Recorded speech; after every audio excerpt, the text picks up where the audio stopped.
ನಮಸ್ಕಾರ ವೀಕ್ಷಕರೇ, policy prime insurance ಚಾನಲ್ಗೆ ಮತ್ತೊಮ್ಮೆ ಸ್ವಾಗತ. ನಾನು ನಿಮ್ಮ ಇನ್ಶೂರೆನ್ಸ್ ಏಜೆಂಟ್. ಇದು ನಮ್ಮ ಮೋಟಾರ್ ಇನ್ಶೂರೆನ್ಸ್ ಸರಣಿಯ ಎರಡನೇ ವಿಡಿಯೋ. ಕಳೆದ ವಿಡಿಯೋದಲ್ಲಿ ವಾಹನಕ್ಕೆ ಇನ್ಶೂರೆನ್ಸ್ ಮಾಡಿಸುವುದು ಏಕೆ ಕಡ್ಡಾಯ ಅಂತ ನಾವು ತಿಳಿದುಕೊಂಡೆವು. ಇವತ್ತಿನ ವಿಡಿಯೋದಲ್ಲಿ ವಾಹನ ವಿಮೆಯಲ್ಲಿರುವ ಮುಖ್ಯ ವಿಧಗಳು ಯಾವುವು ಅಂತ ಬಹಳ ಸರಳವಾಗಿ ವಿವರಿಸುತ್ತೇನೆ. ಬಹಳಷ್ಟು ಜನ ನನ್ನ ಹತ್ತಿರ ಬಂದು, ಸರ್ ನನ್ನ ಗಾಡಿಗೆ ಫಸ್ಟ್ ಪಾರ್ಟಿ ಇನ್ಶೂರೆನ್ಸ್ ಮಾಡಿಸಿ ಅಂತ ಕೇಳ್ತಾರೆ. ಆದರೆ ವಾಹನ ಇನ್ಶೂರೆನ್ಸ್ನಲ್ಲಿ ಮುಖ್ಯವಾಗಿ ಎರಡು ವಿಧಗಳಿವೆ. ಮೊದಲನೆಯದು ಥರ್ಡ್ ಪಾರ್ಟಿ ಇನ್ಶೂರೆನ್ಸ್ ಮತ್ತು ಎರಡನೆಯದು ಕಾಂಪ್ರಿಹೆನ್ಸಿವ್ ಇನ್ಶೂರೆನ್ಸ್. ಇವೆರಡರ ನಡುವಿನ ವ್ಯತ್ಯಾಸವನ್ನು ನಾವು ಸ್ಪಷ್ಟವಾಗಿ ತಿಳಿದುಕೊಳ್ಳಲೇಬೇಕು. ಮೊದಲನೆಯದಾಗಿ ಥರ್ಡ್ ಪಾರ್ಟಿ ಇನ್ಶೂರೆನ್ಸ್ ಬಗ್ಗೆ ನೋಡೋಣ. ಹೆಸರೇ ಹೇಳುವ ಹಾಗೆ ಇದು ಮೂರನೇ ವ್ಯಕ್ತಿಗೆ ಸಂಬಂಧಿಸಿದ್ದು. ಇಲ್ಲಿ ಮೊದಲನೇ ವ್ಯಕ್ತಿ ಅಂದರೆ ನೀವೇ, ವಾಹನದ ಮಾಲೀಕರು. ಎರಡನೇ ವ್ಯಕ್ತಿ ಅಂದರೆ ನಾವು, ಇನ್ಶೂರೆನ್ಸ್ ಕಂಪನಿಯವರು. ಇನ್ನು ಮೂರನೇ ವ್ಯಕ್ತಿ ಅಂದರೆ ನಿಮ್ಮ ವಾಹನದಿಂದ ರಸ್ತೆಯಲ್ಲಿ ಯಾರಿಗಾದರೂ ತೊಂದರೆಯಾದರೆ ಆ ವ್ಯಕ್ತಿ. ಮೋಟಾರ್ ವಾಹನ ಕಾಯ್ದೆಯ ಪ್ರಕಾರ ಈ ಥರ್ಡ್ ಪಾರ್ಟಿ ಇನ್ಶೂರೆನ್ಸ್ ಮಾಡಿಸುವುದು ಕಡ್ಡಾಯ. ಉದಾಹರಣೆಗೆ, ನೀವು ಗಾಡಿ ಓಡಿಸುವಾಗ ಆಕಸ್ಮಿಕವಾಗಿ ಬೇರೊಬ್ಬರ ಗಾಡಿಗೆ ಅಥವಾ ಯಾವುದಾದರೂ ಆಸ್ತಿಗೆ ಅಥವಾ ದಾರಿ ಹೋಕರಿಗೆ ಗುದ್ದಿದರೆ ಅವರಿಗೆ ಆಗುವ ನಷ್ಟವನ್ನು, ಆಸ್ಪತ್ರೆಯ ಖರ್ಚನ್ನು ಅಥವಾ ಪ್ರಾಣಹಾನಿಯ ಪರಿಹಾರವನ್ನು ಇನ್ಶೂರೆನ್ಸ್ ಕಂಪನಿಯೇ ಭರಿಸುತ್ತದೆ. ನಿಮಗೆ ಕೋರ್ಟ್ ಕಚೇರಿ ಅಂತ ಅಲೆದಾಡುವ ಅವಶ್ಯಕತೆ ಬರುವುದಿಲ್ಲ. ಆದರೆ ಇದರಲ್ಲಿ ಒಂದು ದೊಡ್ಡ ಮೈನಸ್ ಪಾಯಿಂಟ್ ಇದೆ.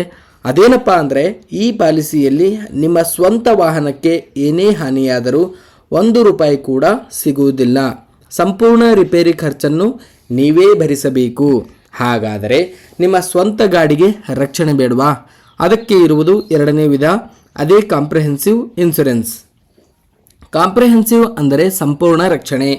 ಇದರಲ್ಲಿ ಕಡ್ಡಾಯವಾಗಿರುವ ಥರ್ಡ್ ಪಾರ್ಟಿ ಕವರ್ ಜೊತೆಗೆ ನಿಮ್ಮ ಸ್ವಂತ ವಾಹನಕ್ಕೆ ಆಗುವ ನಷ್ಟ ಅಂದರೆ ಓನ್ ಡ್ಯಾಮೇಜ್ ಕೂಡ ಕವರ್ ಆಗುತ್ತದೆ. ರಸ್ತೆಯಲ್ಲಿ ಆಕ್ಸಿಡೆಂಟ್ ಆದಾಗ, ಯಾರಾದರೂ ನಿಮ್ಮ ವಾಹನವನ್ನು ಕದ್ದಾಗ ಅಥವಾ ಬೆಂಕಿ, ಮಳೆ, ಪ್ರವಾಹದಿಂದ ನಿಮ್ಮ ಕಾರು ಅಥವಾ ಬೈಕಿಗೆ ಹಾನಿಯಾದರೆ ಆ ಸಂಪೂರ್ಣ ರಿಪೇರಿ ಖರ್ಚನ್ನು ಅಥವಾ ವಾಹನದ ಮೌಲ್ಯವನ್ನು ಇನ್ಶೂರೆನ್ಸ್ ಕಂಪನಿ ನಿಮಗೆ ನೀಡುತ್ತದೆ.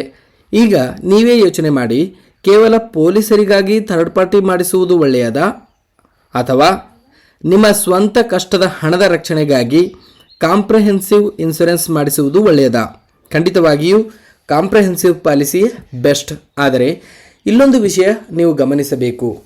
ಕಾಂಪ್ರಿಹೆನ್ಸಿವ್ ಪಾಲಿಸಿ ಇದ್ದರೂ ವಾಹನ ಹಳೆಯದಾದಂತೆ ಕೆಲವು ಪಾರ್ಟ್ಸ್ಗಳ ಮೇಲೆ ಡಿಪ್ರಿಷಿಯೇಷನ್ ಅಥವಾ ಸವೆತವನ್ನು ಕಟ್ ಮಾಡುತ್ತಾರೆ. ಇದರಿಂದ ಪೂರ್ತಿ ಹಣ ಕ್ಲೈಮ್ನಲ್ಲಿ ಸಿಗುವುದಿಲ್ಲ.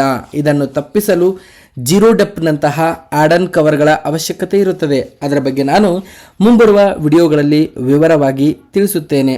ವೀಕ್ಷಕರೇ, ನಾನು ಬ್ರೋಕರ್ ಅಲ್ಲ, ಪಾಲಿಸಿ ಪ್ರೈಮ್ ಇನ್ಶೂರೆನ್ಸ್ನ ನಿಮ್ಮ ಸ್ವಂತ ಏಜೆಂಟ್. ನನ್ನ ಉದ್ದೇಶ ನಿಮಗೆ ಕೇವಲ ಪಾಲಿಸಿ ಮಾರುವುದಲ್ಲ, ನಿಮಗೆ ಸರಿಯಾದ ಮಾರ್ಗದರ್ಶನ ನೀಡುವುದು.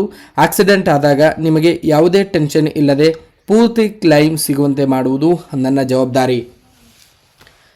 ನಿಮ್ಮ ಕಾರು ಅಥವಾ ಬೈಕ್ನ ಇನ್ಶೂರೆನ್ಸ್ ರಿನ್ಯೂವಲ್ ಡೇಟ್ ಹತ್ತಿರ ಬಂದಿದ್ದರೆ, ಯಾವ ಪಾಲಿಸಿ ಮಾಡಿಸಬೇಕು ಎಂಬ ಗೊಂದಲವಿದ್ದರೆ ಕೂಡಲೇ ನಮ್ಮ ಪಾಲಿಸಿ ಪ್ರೈಮ್ ಇನ್ಶೂರೆನ್ಸ್ ನಂಬರ್ಗೆ ಕರೆ ಮಾಡಿ. ಈ ವಿಡಿಯೋ ನಿಮಗೆ ಇಷ್ಟ ಆಗಿದ್ದರೆ ಲೈಕ್ ಮಾಡಿ, ಶೇರ್ ಮಾಡಿ ಮತ್ತು ನಮ್ಮ ಚಾನಲ್ ಸಬ್ಸ್ಕ್ರೈಬ್ ಮಾಡಿ. ಮುಂದಿನ ವಿಡಿಯೋದಲ್ಲಿ ಕೇವಲ ಥರ್ಡ್ ಪಾರ್ಟಿ ಇನ್ಶೂರೆನ್ಸ್ ಮಾತ್ರ ಮಾಡಿಸಿದರೆ ಏನೆಲ್ಲ ಆರ್ಥಿಕ ಅಪಾಯಗಳಿವೆ ಅನ್ನೋದರ ಬಗ್ಗೆ ಆಳವಾಗಿ ಚರ್ಚೆ ಮಾಡೋಣ. ಅಲ್ಲಿಯವರೆಗೂ ಸೇಫಾಗಿ ಡ್ರೈವ್ ಮಾಡಿ. ಧನ್ಯವಾದಗಳು.